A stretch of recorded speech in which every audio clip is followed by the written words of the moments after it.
Vous écoutez Europe 1, il est 9h30. Le journal des médias avec Romain Roux. Bonjour Romain.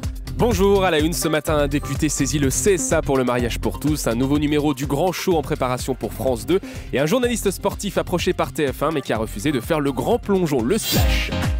Un député saisit le CSA pour protester contre le traitement des chaînes info à l'égard de la manifestation pour le mariage pour tous dimanche. Sébastien Pietrasanta, député maire PS d'Asnières-sur-Seine dans les Hauts-de-Seine, c'est lui qui a fait le choix d'écrire à Olivier Schramek, le tout nouveau président du CSA. En cause effectivement le manque d'images de la manifestation de dimanche après-midi, les différentes chaînes ayant préféré relayer l'arrivée du Vendée Globe plutôt que la mobilisation pour le mariage pour tous. Dans sa lettre, le député explique avoir comparé les deux manifestations et a décidé d'alerter les sages du CSA sur la couverture médiatique qui lui paraît importante pour les anti-mariages il y a 2 semaines, au moment même où les soldats français intervenaient pourtant au Mali. Pour Sébastien Pietrasanta, cette manifestation historique était reléguée au second plan dimanche. Il y a donc une rupture de pluralisme et il demande donc au CSA de la transparence et la publication des temps de parole alloués à chacune des parties pro et anti-mariage pour tous. Un nouveau numéro du Grand Show en préparation pour France 2. Le premier numéro était consacré à Céline Dion, avait plutôt bien fonctionné côté audience, 4 800 000 téléspectateurs, 23% du public, un très bon score pour la 2 un samedi soir qui faisait quasiment jeu égal avec la 1. Et bien du coup France 2 a décidé de renouveler l'opération en préparant un deuxième numéro. Il fallait de nouveau un artiste fédérateur comme Céline Dion avec un répertoire assez large. Et bien c'est Patrick Bruel qui a été choisi. La Bruelmania de retour le temps d'une soirée sur France 2, un choix qui est loin d'être anodin puisque son 7e album, Lequel de nous, est un succès et qu'une tournée est en préparation. Bref, de quoi faire une belle soirée de promo pour pas cher dans les prochains mois sur France 2. Un journaliste a été approché par TF1 mais a refusé de faire le grand plongeon dans Splash. Pierre Ménès, le journaliste sportif de Canal+, franc du collier et bien en chair, on se doute que la production l'a sollicité pour une raison bien particulière. Heureusement lucide, Pierre Ménès a décliné l'invitation.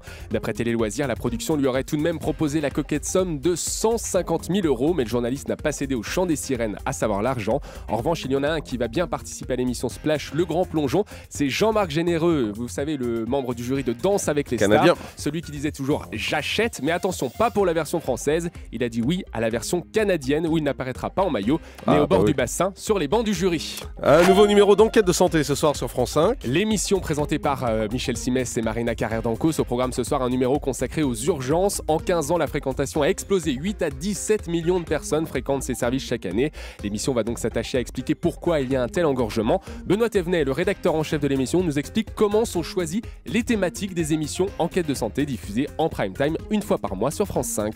C'est une discussion permanente puisque ça fait maintenant plusieurs années que on diffuse à peu près 8 prime time par an sur ces grands thèmes de santé publique. Et donc on a comme ça des discussions régulières. On fixe en début d'année ou en fin d'année précédente les 8 thèmes qu'on fera l'année suivante, parce que ça nécessite du temps, hein, c'est un documentaire de 52 minutes, donc plusieurs semaines d'enquête, plusieurs semaines de tournage, plusieurs semaines de montage, et puis ensuite un plateau derrière d'une grosse heure de débat animé par Michel et Marina, dans lequel on va essayer d'y voir plus clair sur 1 ou 2 points précis qui ont été révélés par le documentaire. Une nouvelle application vidéo sur Twitter pose des problèmes. Oui, Vine, c'est le nom de cette toute nouvelle application gratuite lancée il y a moins d'une semaine qui permet aux utilisateurs de smartphones de pouvoir ajouter une courte vidéo de 6 secondes à leur message posté sur le réseau social. Alors initialement, c'était pour laisser apparaître un côté créatif. Le problème, c'est que le principe a été détourné pour faire apparaître des contenus sexuels, des contenus en tout genre. Je vous laisse imaginer. J'ai évidemment vérifié cette information. Twitter, alerté par les internautes, a pris connaissance du problème mais n'a pas réagi pour le moment. TF1 vient de mettre en ligne une chanson interprétée par les 4 coachs de The Voice. Jennifer, Garou, Florent Pagny et Louis Bertignac tous poussent ensemble la chansonnette sur le plateau de The Voice. TF1 a bien compris qu'il fallait donner envie aux téléspectateurs de regarder l'émission samedi soir.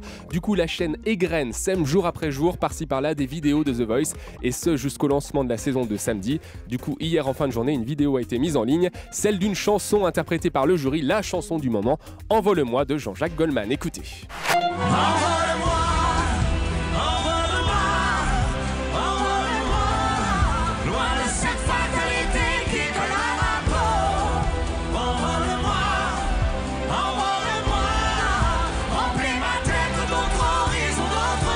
Ah, du Goldman, il y avait longtemps qu'on n'en entendait pas. C'est vraiment la marque cette saison.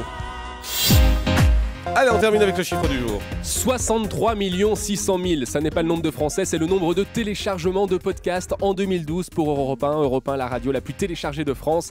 Et ce, 12 mois consécutifs. Il n'y a pas de mal à se faire du bien et à se regarder le nombril sur ce coup-là. Dernier chiffre en date, celui du mois de décembre, avec 5 900 000 podcasts téléchargés sur le mois, soit une progression de 38% sur un an. Merci Romain.